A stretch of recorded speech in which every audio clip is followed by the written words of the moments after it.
새로운 돈을 꿈꿉니다. 기사회생TV 김민수 변호사입니다. 사람들이 돈이 부족하면 대개는 이제 시중 메이저은행에서 담보나 신용대출을 받거나 안 되면 저축은행이나 캐피탈 또는 현금 서비스 카드론 같은 걸로 자금을 융통을 하는데요. 이렇게 해서도 돈이 부족하면 지인들한테도 돈을 빌리는 경우가 있습니다.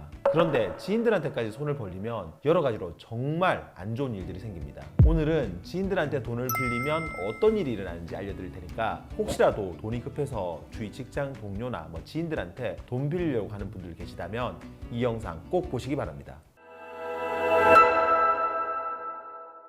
금융기관이 아닌 일반 개인한테서 돈을 빌린다고 하면 가장 먼저 생각할 수 있는 게 바로 이제 부모님이나 배우자, 형제들 같이 가장 가까운 가족들일 텐데요. 이런 가족들은 설사 내가 돈을 못 갚는다고 해도 어느 정도 이해를 해줄 수가 있어요. 그런데 여기서 좀 더 나가서 더 먼 친척들한테 돈을 빌렸는데 못 갚는다. 그러면 또 이야기가 달라집니다. 그리고 돈을 빌려준 사람이 친척이 아니라 직장 동료 또는 친구 같이 단순 지인이라면 상황은 더 심각하고요. 이거 관련해서는 제가 단언코 말씀드릴 수가 있습니다. 지인한테서는 절대로 돈을 빌리지 마세요. 만약에 내가 1금융권, 2금융권에서 또는 심지어 대부업체까지 알아봤는데도 더 이상 돈을 못 빌린다고 하면 거기서 멈춰야 됩니다. 제가 지인한테 돈을 빌렸을 때 일어나는 나쁜 일 3가지 말씀을 드릴 텐데요. 잘 들어보십시오. 먼저 첫 번째는 지인한테서 돈을 빌렸는데 못 갚으면 돈뿐만 아니라 결국 그 사람까지 잃게 됩니다. 너무나도 슬프지만 냉정하게 말해서 지인한테까지 돈을 빌려달라고 손을 뻗친 사람들은 대부분 그 빚을 못 갚습니다. 금융기관에서 대출이 안 되기 때문에 염치불구하고 지인한테까지 부탁을 한 건데 원금 이자를 제대로 갚는다는 게 현실적으로 불가능해요.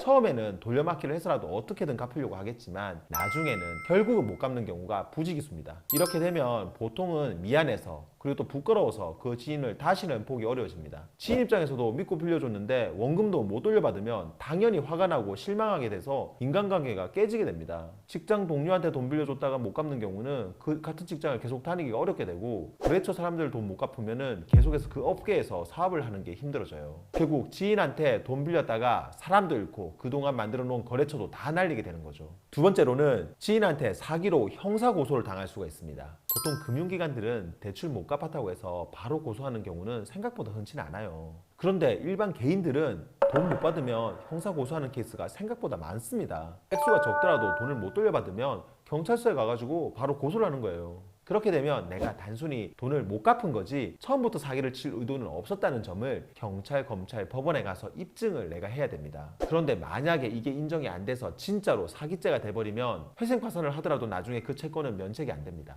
거기에 대해서 못 갚은 돈이 얼마냐에 따라서 적게는 벌금, 심할 경우에는 실형을 받고 교도소에 갈 수도 있어요. 세 번째는 빚 탕감받으려고 회생파산을 신청을 하더라도 개인 채권자들은 법원에 이의 제기를 할 가능성이 아주 높습니다. 실제로 법원에 문제 제기를 하는 채권자들 중에는 이런 개인 채권자들이 많아요. 금융기관들은 나에 대한 개인정보가 한정되어 있기도 하고 이 일을 하더라도 큰 의미 없는 경우들이 대부분인데 지인들처럼 나랑 친했던 사람들이 적이 돼가지고 비밀스러운 내용까지 이의 신청을 하게 되면은 회생파산을 진행하는데 엄청 어려움을 겪게 됩니다. 하지만 채권자들이 이의 신청을 한다고 해서 회생파산이 통과가 전혀 안 되거나 하는 건 아니니까 너무 낙담하지는 마시고요. 이건 지인들한테 돈을 빌린 분들이 회생파산을 하면서 감당해야 하는 어쩔 수 없는 부분입니다.